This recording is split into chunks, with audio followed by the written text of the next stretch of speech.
Detroit Pistons ang pinakamainit na team ngayon. 8 sunod-sunod na panalo, 5 senyales kung bakit magkakampiyon ang Warriors ngayong season. At Orlando Magic versus Golden State Game Preview. Hanap ng Warriors ang 5 sunod na panalo. Mahigit 1 taon na ang nakalipas nang binabantayan natin ang Detroit Pistons habang sinusubukan nilang maiwasan ang pinakamahabang sunod-sunod na pagkatalo sa kasaysayan ng NBA.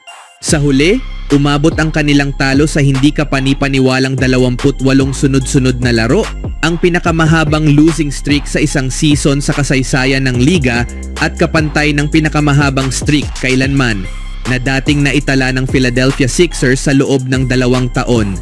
Napakalaking kabiguan nito na napilitan ng Pistons na tanggalin si Coach Monty Williams kahit pa 1 taon pa lang siya sa kanyang 6 na taon na kontrata na nagkakahalaga ng $78.5 million. Pumasok ang Pistons sa laban nitong araw na may inaasam na bagong streak, ngunit sa pagkakataong ito, hindi ito tungkol sa pagkatalo kundi sa panalo.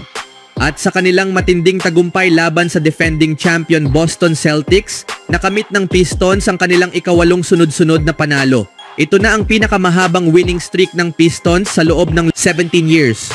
Katumbas ng streak na naganap noong Enero at Pebrero ng 2008. Wala nang aktibong NBA player mula sa Pistons roster na yon at wala ring kasalukuyang Pistons player ang naglalaro na noong panahong iyon.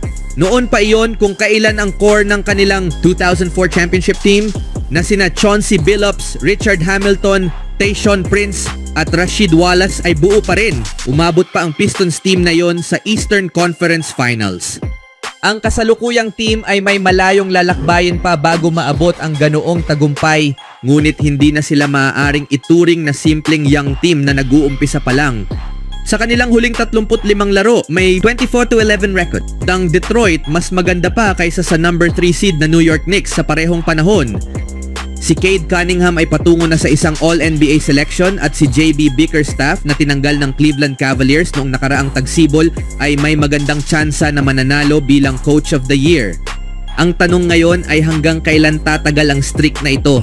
Kung malalagpasan ng Detroit ang laban kontra Denver Nuggets sa Sabado, may malaking posibilidad itong lumawig pa.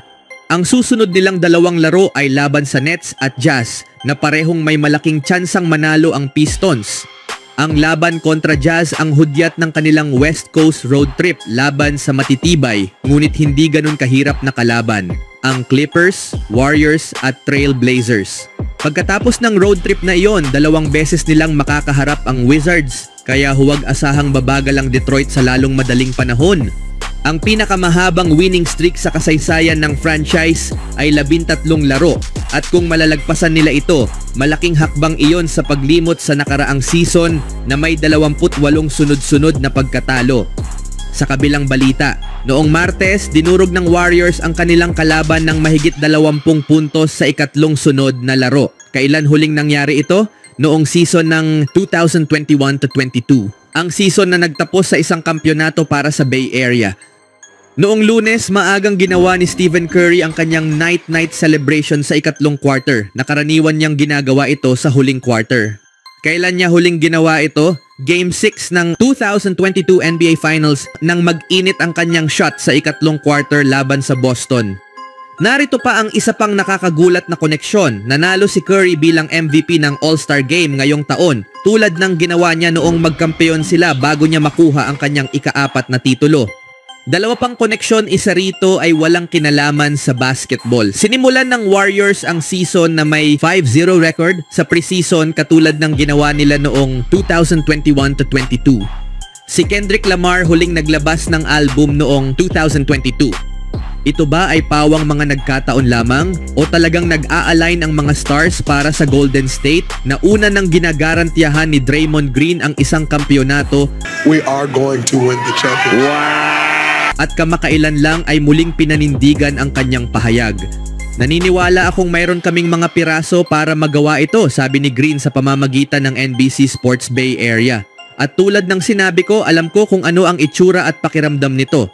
Maraming nagsasabing, paano niya nasabi yon?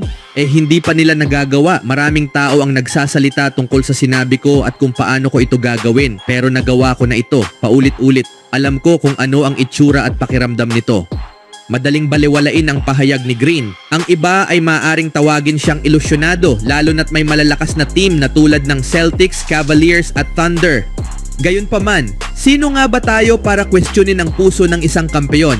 Alam ni na Green, Curry at Steve Kerr kung ano ang kinakailangan upang maiangat ang Larry O'Brien Trophy at ang kanilang kumpiyansa ay isang magandang senyales para sa postseason.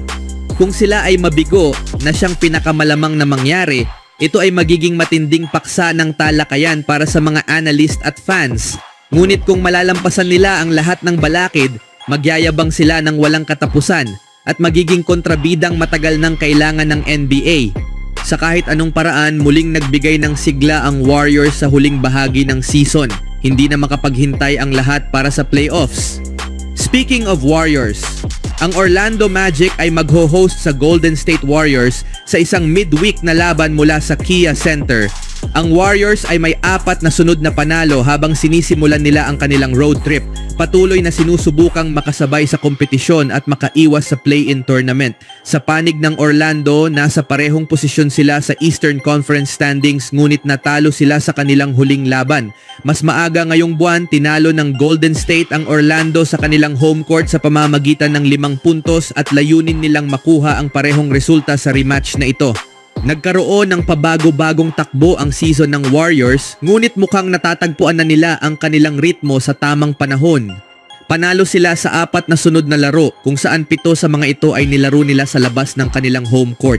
Matapos ang isang mahirap na performance sa road games noong nakaraang season at isang mabagal na simula sa road games ngayong season, umabot na sila sa .500 record sa mga away games, nanalo ng 4 sa kanilang huling 5.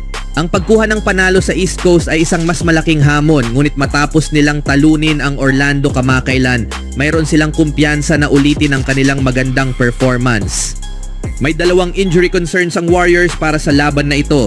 Si Trayce Jackson-Davis ay day-to-day habang si Jonathan Kuminga ay hindi makakalaro dahil sa ankle injury na malaking kawalan para sa team. Kilala ang Warriors sa kanilang opensa ngunit hindi naging consistent ang kanilang shooting nitong mga nakaraang season.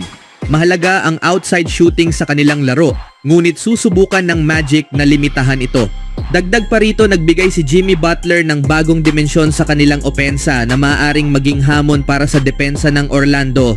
Samantala, ang Orlando Magic ay nakakaranas ng inconsistency ngayong season at patuloy na nakikipaglaban para sa mas mataas na pwesto sa standings. Problema rin nila ang injuries dahil nawawalan sila ng key players sa halos bawat laro. Malakas ang kanilang depensa ngunit kulang sila sa consistent scorers. Nauna nang natalo ng Magic sa Warriors ngayong season at maaring maulit ito dahil sa limitadong offensive firepower ng Orlando. Ang Golden State ay nasa winning streak at maganda ang performance sa road games, kaya't may magandang pagkakataon silang ipagpatuloy ang kanilang panalo sa laban na ito. Ano ang masasabi nyo sa laban nila bukas mga kaibigan?